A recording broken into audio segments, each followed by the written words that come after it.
Good morning students. Students, today we are going to study about argument plane and we will also see what is argument of a complex number. Argument plane. Students, previous class में 10th class में आपने पढ़ा था कि Cartesian plane क्या होता है. Cartesian plane को हम xy प्लेन भी कहते हैं. तो सपोज दैट हमारे पास कोई कार्टेशियन प्लेन है यहाँ पर, ठीक है.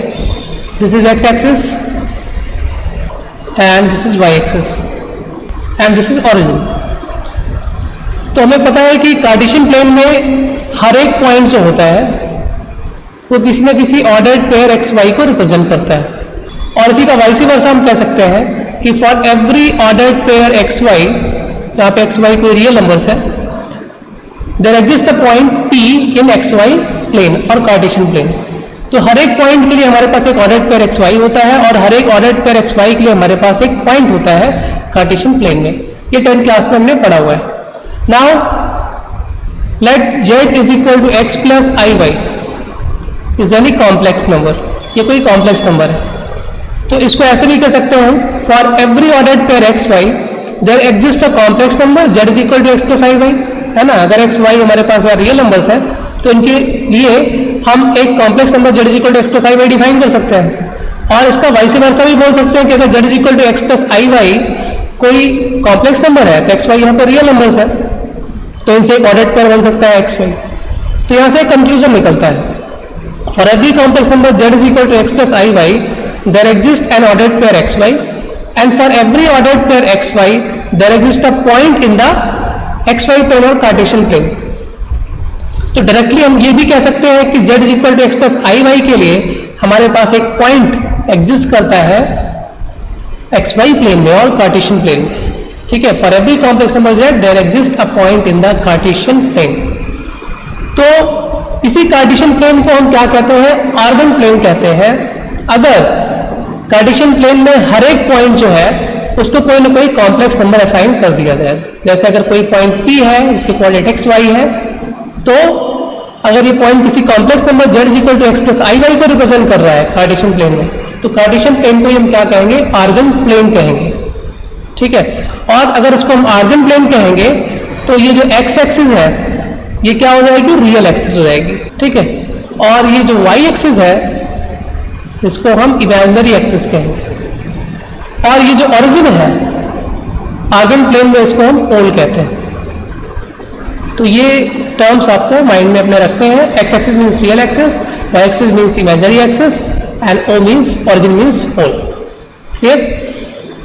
तो इसको हम कह सकते हैं कि for every complex number z is equal to x plus i y there exist a point in the Argand plane and for every point in the Argand plane there exist a complex number. Clear. यहाँ पे definition में भी इस चीज को mention किया गया है. आर्गन प्लेन को हम कॉम्प्लेक्स प्लेन भी बोलते हैं क्योंकि आर्गन प्लेन में हर एक पॉइंट किसी न किसी कॉम्प्लेक्स नंबर को रिप्रेजेंट करता है. इसकी डेफिनेशन क्या है, the plane having a complex number assigned to each of its point is called the complex plane और द आर्गन प्लेन. मतलब वो प्लेन जिसपे हर एक पॉइंट को कोई ना कोई कॉम्प्लेक्स नंबर असाइन किया गया होता है, इसका हर एक पॉइंट किसी न किसी कॉम्प्लेक्स नंबर को डिनोट करता है, उसी को हम कॉम्प्लेक्स प्लेन या फिर आर्गन प्लेन कहते हैं. नाउ इसमें एक और चीज डिस्कस करेंगे. आर्गन प्लेन में जो कॉम्प्लेक्स नंबर का मॉडुलस होता है वो क्या रिप्रेजेंट करता है.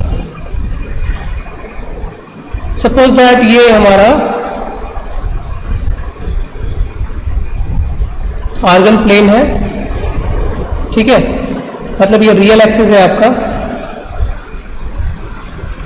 और ये इमेजिनरी एक्सिस है और इसमें कोई पॉइंट है p, इसके कोऑर्डिनेट क्या है एक्स वाई. तो ये जो आपका पॉइंट p है इसको अगर हम पोल से कनेक्ट कर दें, O से कनेक्ट कर दें, तो OP जो डिस्टेंस है, ये OP डिस्टेंस जो है किसके इक्वल होती है, मॉडुलस ऑफ z के इक्वल होती है. और इसको हम r से डिनोट करते हैं, r is equal to mod z. Clear. इसको हम प्रूव भी कर सकते हैं बाय पाइथागोरस थ्योरम. अगर पॉइंट P से हम एक परपेंडिकुलर ड्रॉ कर दें एक्स एक्सिस पे, ठीक, तो ये जो लेंथ होगी PQ ये क्या होगी, y होगी, और OQ क्या होगी, x के इक्वल होगी. और क्योंकि ये राइट ट्राइंगल है तो राइट ट्राइंगल में क्या होता है, hypotenuse OP square is equal to क्या मिलेगा, OQ square plus PQ square, और OP का मतलब कितना है, R का square, OP square means R square, and OQ square means X square plus PQ square means Y square. So R is equal to square root of X square plus Y square, और R means क्या होता है, mod z. So mod z is equal to square root of X square plus Y square, और ये क्या निकला आपका, ये OP की वैल्यू है. इट मीन्स ये क्या है, length of the distance of the point P from the pole. Clear. तो किसी कॉम्प्लेक्स नंबर का जो मॉडुलस होता है वो क्या रिप्रेजेंट करता है, वो कॉम्प्लेक्स नंबर आर्गन प्लेन में जहां पे है उसकी डिस्टेंस को रिप्रेजेंट करता है पोल से. वन मोर थिंग, कॉन्जुगेट अगर किसी कॉम्प्लेक्स नंबर का हम लिखते हैं तो ज्योमेट्रिकली ये कैसे रिप्रेजेंट किया जाएगा. अगर z is equal to x plus i y कोई कॉम्प्लेक्स नंबर है तो सपोज दैट कि ये कॉम्प्लेक्स प्लेन में या आर्गन प्लेन में कहीं पर है, यहाँ पर पॉइंट P, इसके कोऑर्डिनेट क्या है, x y. ये कॉम्प्लेक्स नंबर z इस पॉइंट को रिप्रेजेंट कर रहा है आर्गन प्लेन में, और z का जो कॉन्जुगेट होगा, z कॉन्जुगेट वो क्या आएगा, x minus i y, i is replace by minus i, और z कॉन्जुगेट P एक कॉम्प्लेक्स नंबर है तो इसके करस्पॉन्डिंग भी एक पॉइंट मिलेगा आर्गन प्लेन में. सपोज दैट वो पॉइंट क्या है, Q है. तो ज्योमेट्रिकली पॉइंट P और Q जो होंगे ये क्या होंगे, एक दूसरे के मिरर इमेजेस होंगे. ठीक, दोनों की डिस्टेंस जो है वो क्या है, y एक्सिस से सेम है, दोनों के कोऑर्डिनेट्स क्या है, x सेम है, x कोऑर्डिनेट दोनों के सेम है, बट इनकी हाइट जो है, हाइट भी यहाँ पे इनकी पॉइंट P की जो हाइट है यहाँ से x एक्सिस से जितनी इसकी हाइट है उतनी ही पॉइंट Q की डेप्थ है x एक्सिस के नीचे. ठीक, तो दोनों की डिस्टेंस x एक्सिस से सेम है पॉइंट P और Q की, बट क्योंकि aim of the axis point P है तो यहाँ पे y कोऑर्डिनेट पॉजिटिव है और -5 बिलो द x एक्सिस है तो इसका जो है साइन नेगेटिव है. तो पॉइंट P और Q यहाँ पे क्या है, एक दूसरे के मिरर इमेजेस है, और मिरर का काम कौन कर रहा है यहाँ पे, रियल एक्सिस. तो ये रिलेशन होता है, ज्योमेट्रिकल रिलेशन होता है कोई कॉम्प्लेक्स नंबर और उसके कॉन्जुगेट के बीच में. Now argument of A complex number. Argument कैसे हम फाइंड करते हैं किसी कॉम्प्लेक्स नंबर का, और आर्गुमेंट किसी कॉम्प्लेक्स नंबर का होता क्या है, तो पहले ये हम डिस्कस करते हैं. सपोज दैट हमारे पास कोई कॉम्प्लेक्स नंबर है z is equal to x plus i y, और सपोज दैट ये कॉम्प्लेक्स नंबर जो है वो आर्गन प्लेन में यहां पर है, पॉइंट P से रिप्रेजेंट किया गया. तो इसकी जो डिस्टेंस होगी पोल से, इसकी वैल्यू किसके इक्वल आएगी, मॉडुलस ऑफ z के इक्वल आएगी. और ये जो लाइन है जो पॉइंट P को पोल से ज्वाइन कर रही है ये कुछ ना कुछ एंगल फॉर्म करेगी with real axis, with positive direction of real axis. तो ये जो एंगल फॉर्म करता है line segment OP with the real axis, इसी को हम क्या कहते हैं, आर्गुमेंट कहते हैं. तो ये क्या है, आर्गुमेंट है of the complex number z.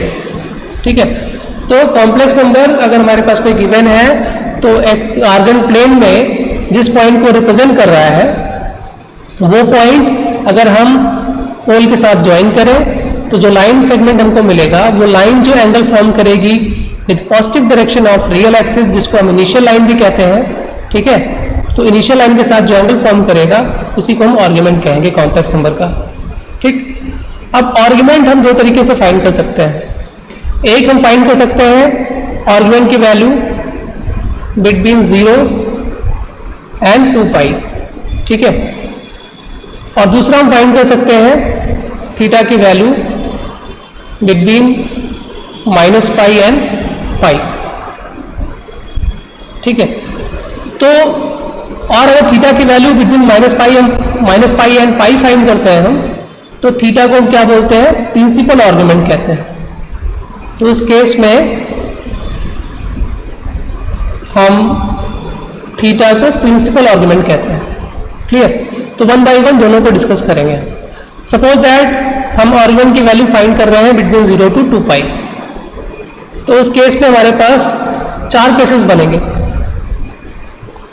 हमारा जो कॉम्प्लेक्स नंबर है z is equal to x plus i y, ये जो है फर्स्ट क्वाड्रेंट में भी हो सकता है और सेकंड क्वाड्रेंट में भी हो सकता है, थर्ड क्वाड्रेंट में हो सकता है, फोर्थ क्वाड्रेंट में हो सकता है।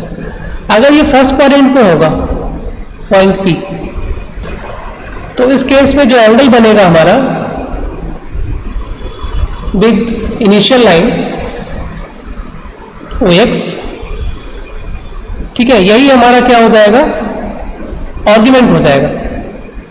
ठीक है, सपोज दैट ये एंगल अल्फा फॉर्म करता है, तो आर्गुमेंट थीटा की जो वैल्यू होगी वो अल्फा के इक्वल ही होगी। ठीक है, यही आर्गुमेंट इस केस में हो जाएगा। अगर ये पॉइंट हमारा सेकंड क्वाड्रेंट में लाई करता है, suppose that point second quadrant में चला जाता है,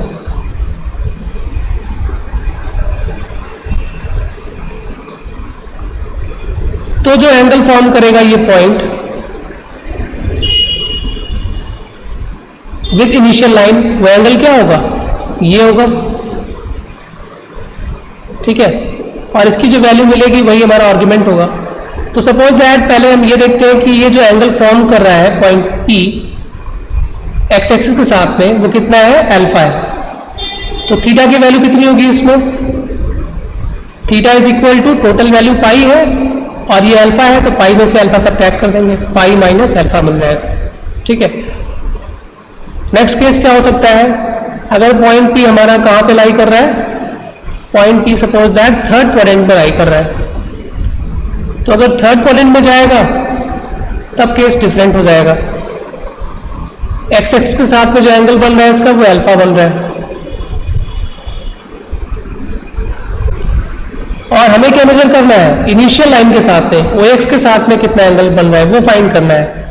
OX के साथ में जो एंगल बनेगा वही हमारा आर्गुमेंट होगा। तो इसकी वैल्यू अगर हम निकालेंगे तो ये टोटल ये इतना पाई है और इसमें अल्फा ऐड कर देंगे, तो थीटा इज इक्वल टू क्या आएगा, पाई प्लस अल्फा। तो थर्ड क्वाड्रेंट में हमें इस तरीके से आर्गुमेंट मिलेगा, पाई प्लस अल्फा करना पड़ेगा। Alpha means angle made by the line segment OP with the x axis. और फोर्थ केस क्या हो सकता है, फोर्थ केस में पॉइंट P जो है वो फोर्थ क्वाड्रेंट में लाई करेगा, और अगर फोर्थ क्वाड्रेंट में पॉइंट P है तो सपोज दैट ये OP जो है एंगल फॉर्म कर रहा है एक्सिस के साथ में अल्फा, और हमें क्या फाइंड करना है, इनिशियल लाइन OX के साथ में कितना एंगल फॉर्म कर रहा है OP एंटी क्लॉकवाइज डायरेक्शन में, ये वैल्यू हमको फाइंड करनी है। ये वैल्यू कितनी होगी, टोटल वैल्यू जो है एक सर्कल लेने के बाद 2 पाई और उसमें से अल्फा में माइनस करना पड़ेगा, तो थीटा इज इक्वल टू क्या हो जाएगा, 2 पाई माइनस अल्फा। तो इस तरीके से हम आर्गुमेंट फाइंड करेंगे किसी कॉम्प्लेक्स नंबर के लिए। ठीक है, पहले हम फाइंड कर लेंगे कि उस कॉम्प्लेक्स नंबर के लिए जो लाइन सेगमेंट OP मिलेगा हमको, ठीक है, वो कितना एंगल फॉर्म कर रहा है एक्स एक्सिस के साथ में, और फिर ये देख लेंगे कि किस क्वाड्रेंट पे वो पॉइंट लाई कर रहा है, फिर उसके अकॉर्डिंग हम थीटा की वैल्यू फाइंड कर लेंगे। Clear? Now next case discuss करते हैं जहां पर थीटा की वैल्यू हम between minus pi and pi find करेंगे, मतलब जब हमें प्रिंसिपल आर्गुमेंट फाइंड करना होगा। तब भी 4 केस बनेंगे और उसमें भी हम क्वाड्रेंट्स ही देखेंगे, बट थीटा की वैल्यू हम between minus pi and pi रखेंगे। तो अगर फर्स्ट क्वाड्रेंट पे रहेगा तो सिंपली ये theta is equal to alpha ही हो जाएगा। सेकेंड क्वाड्रेंट में अगर रहेगा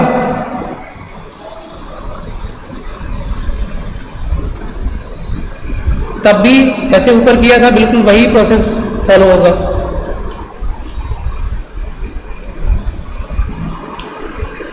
ठीक है, ये पॉइंट P है OP, और अगर ये एंगल अल्फा फॉर्म हो रहा है तो लेकिन एंगल हमको क्या फाइंड करना है, एंगल ये वाला फाइंड करना है इनिशियल एक्सिस के साथ में जो एंगल फॉर्म हो रहा है। तो थीटा इज इक्वल टू क्या आएगा, टोटल पाई है, अल्फा इसमें से माइनस कर देंगे तो थीटा इज इक्वल टू क्या मिल जाएगा, पाई माइनस अल्फा। बट अगर थर्ड और फोर्थ क्वाड्रेंट में आएगा तब यहाँ पे हम वैल्यू जो फाइंड करेंगे आर्गुमेंट की वो दूसरी तरीके से फाइंड करेंगे। तब हम एंगल को एंटी क्लॉकवाइज डायरेक्शन में नहीं मेजर करेंगे, उस केस में हम एंगल को क्लॉकवाइज डायरेक्शन में मेजर करेंगे। सपोज दैट ये एंगल अल्फा फॉर्म हो रहा है, बट क्योंकि थीटा की वैल्यू पाई को एक्सीड नहीं कर सकती प्रिंसिपल आर्गुमेंट के केस में, तो इसीलिए अब इसको हम एंटी क्लॉकवाइज नहीं बल्कि क्लॉकवाइज मेजर करेंगे। तो ओपी जो एंगल फॉर्म करेगा यहाँ पे इनिशियल एक्सिस के साथ में वो हम क्लॉकवाइज डायरेक्शन में मेजर करेंगे, तो वैल्यू ये मिलेगी। और इसकी वैल्यू कैसे निकलेगी, टोटल वैल्यू कितनी है पाई, उसमें से अल्फा माइनस कर देंगे, और क्योंकि क्लॉकवाइज डायरेक्शन में मेजर कर रहे हैं इसकी जो वैल्यू आएगी वो नेगेटिव में आएगी। Theta is equal to minus times of pi minus alpha, मतलब ये क्या हो जाएगा, माइनस पाई प्लस अल्फा, इसकी वैल्यू आएगी। ठीक है, अगर थर्ड क्वाड्रेंट में लाई कर रहा है और प्रिंसिपल आर्गुमेंट की वैल्यू फाइंड करनी है तो ये माइनस पाई प्लस अल्फा करके आएगी। और फोर्थ केस जो आपका बनेगा उसमें क्या हो सकता है कि पॉइंट आपका फोर्थ क्वाड्रेंट में चला जाए, और अगर पॉइंट फोर्थ क्वाड्रेंट में लाई करेगा तो ओपी की जो वैल्यू आएगी, ठीक है, अगर ये थीटा है मतलब थीटा की जो वैल्यू आएगी, अगर ये एंगल अल्फा बन रहा है तो क्योंकि हम क्लॉकवाइज डायरेक्शन में मेजर करेंगे इसको, ठीक है, एंटी क्लॉकवाइज मेजर कर नहीं सकते, तो अगर ये एंगल अल्फा है और क्लॉकवाइज डायरेक्शन में मेजर कर रहे हैं तो इसकी वैल्यू कितनी आएगी, minus alpha, theta is equal to minus alpha मिलेगा। ठीक, तो इस तरीके से हम आर्गुमेंट फाइंड कर सकते हैं। आर्गुमेंट मीन्स पॉइंट P को अगर पोल से ज्वाइन करें तो जो लाइन सेगमेंट एंगल फॉर्म करता है इनिशियल लाइन के साथ में उसी को हम आर्गुमेंट कहते हैं। क्लियर? नेक्स्ट वीडियो में हम ये देखेंगे कि कैसे हम किसी भी गिवन कॉम्प्लेक्स नंबर के लिए आर्गुमेंट फाइंड करते हैं।